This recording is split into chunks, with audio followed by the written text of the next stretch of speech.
Dhiifama Komishinar. Tarii yoo gaafattee beektee.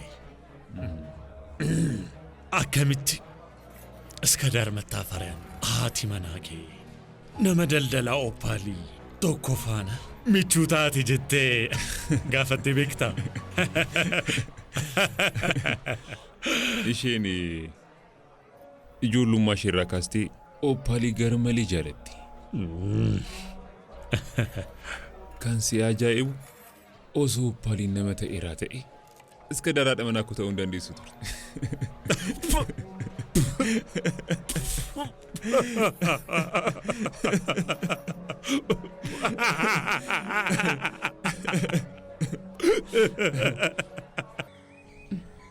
Wanti ta'e isa mudateetu ta'a. Afachumeeti namni yaraan hin jijjiiramu jedhanii yaaduun maal jechuudha? Gaabbii wanti jedhamu hin jiru?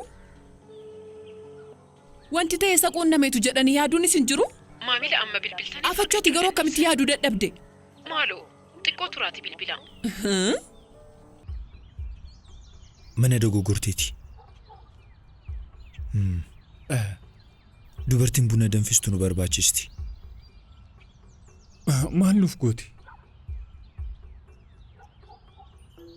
Dubartiin isin beektan hin jirtu?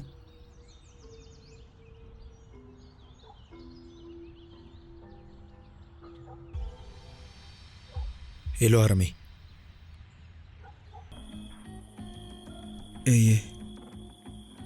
Mani jalaalaa jira. Boraa ta'u? Lakki akka sana ta'uu hin danda'u.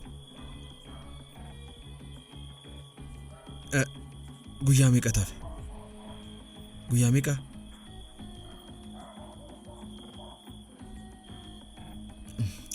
Guyyaa 3. Taammiraatarra waan dhufeef bara. Boornaan jettaati. Achi Taamiraat bira deemtee qophaasaa osoo jiru yaaloo iyyamoo maatiin yeroo sassaabamee dhufu. Boorunaan jettaa. Maatiin hunduu sassaabamee ganamaan dhufu siin jechaan jira bar. Dhageessu. Dhaga'i ilaali. Yoo raawwatte halkaniin ka'iitii halkaniin raawwadhu. Kanuma. Xumuruu qabda. Haala kamiinuu taanaan hanga ganamaatti xumuruu qabda. Na dhageesse ganamaan siin jedheera. Ganamaan na dhageesse ganamaan kaa'ati. Maali jaanja'aan akkasii? Jedhi nagaatti.